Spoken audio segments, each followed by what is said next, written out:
শুভ দুপুর বন্ধুরা, সকলে ভালো আছো নিশ্চয়ই। আবার চলে এলাম দুপুরের খাওয়া দাওয়া নিয়ে। তো দুপুরে রান্না আমাদের কমপ্লিট হয়ে গেছে। কি রান্না হয়েছে চলো তোমাদেরকে দেখিয়ে দিই। এখানে ঝরঝরা ভাত কমপ্লিট, ঢেকে রাখি ঠান্ডা হয়ে যাবে। আর এদিকে তোমার রয়েছে মুসুরির ডাল করা হয়েছে, আর মুসুরির ডালের সাথে রয়েছে পটল ভাজা। আজ একটু পটল ভাজা করা হয়েছে।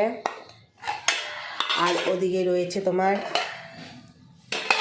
দেখো, এটা হলো কোয়াশ ঘন্ট। আমরা কোয়াশ ঘন্টটা মাছের মাথা দিয়ে করেছি। ইলিশ মাছের মাথা দিয়ে কোয়াশ ঘন্ট করা হয়েছে। এই যে দেখো, ইলিশ মাছের মাথা দিয়ে কোয়াশ ঘন্ট কিন্তু বেশ ভালোই লাগে খেতে। তো আজকে বানানো হয়েছে ইলিশ মাছের মাথা দিয়ে কোয়াশ ঘন্ট।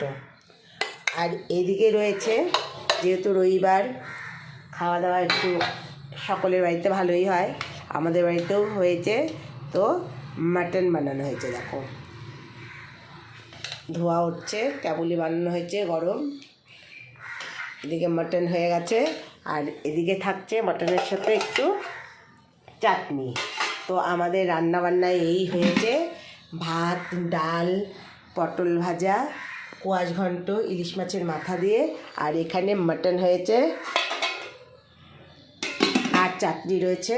আর খাওয়ার শেষে, খাওয়ার পাতে আর কি, একটু মিষ্টি রয়েছে।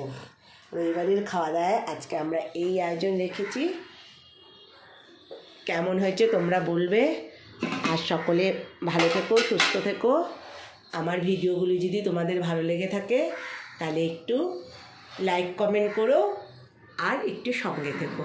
তো আজকের মতো রাখছি, আবার দেখা হবে নেক্সট ভিডিওতে। টাটা।